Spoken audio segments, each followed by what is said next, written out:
Morgan Ortagus, who was a State Department spokesperson and currently host of the Morgan Ortagus Show on SiriusXM. Morgan, good morning to you. World leaders and, of course, voters here in the U.S. no doubt watching the ongoing debate over President Biden's mental acuity.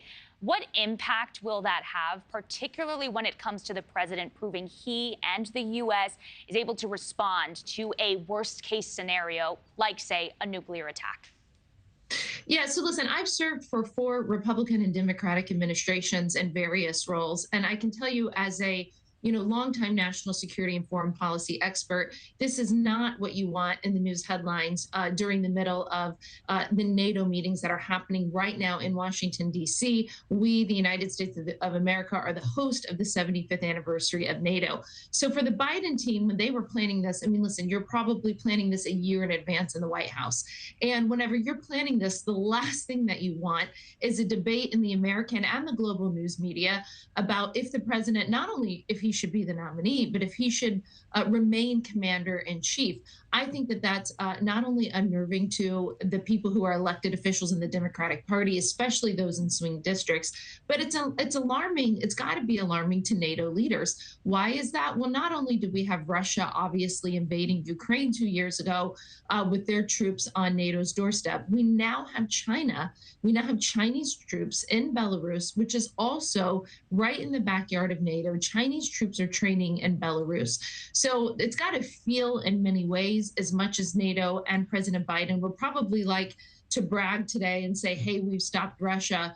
The reality, the hard truth is they haven't stopped Russia. We actually saw at the beginning of the week some of the most heinous crimes from Russia, bombing and hurting a children's hospital in Ukraine. They're still digging up remnants of bodies of citizens of Kyiv, the country's capital. This morning, we can see those images on social media. So for all of the bluster and all of the talk, I actually think it, and I do think the NATO alliance is incredibly important to America, but NATO members have to get serious. We still have 8 NATO member countries that can't even meet the 2% goal that they committed to like over 15 years ago.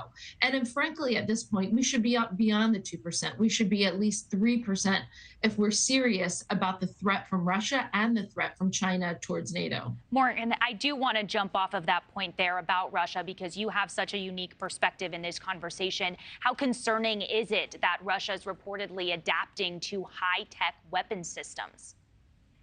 Well, listen, it's incredibly important. We have been at this game with Russia and China for a long time. Listen, during the last 20 years of what we called GWAT, the Global War on Terror, we were really focused on weapon systems and on things that would aid us in counterterrorism and counterinsurgency fights. And that gave the Chinese Communist Party, for example, plenty of time to start building their own nuclear weapons. We actually have Russia and China that are now quite sophisticated in hypersonics, for example. And that was something during the second term of the Obama administration that we sort of put our hypersonic production and research and development on hold, which was, I think, a strategic mistake. So now we're going to have to look at every treaty that the United States is in that limits us. Our own nuclear arsenal is aging. Our own defense budget, it doesn't even keep up with inflation. We have an inability to build ships and submarines, and even to on time, and even to resupply ourselves from an ammunition perspective. Listen, over the past 2 years, Putin and his regime, they recalibrated, right? And initially, the initial invasion of Ukraine did not go well. They thought they were going to take Kyiv in days. They didn't. And when the Russians realized that they needed to resupply themselves much more vigorously in order to continue their campaign, well, they sought to do so. And they created what I call a supply chain of terror.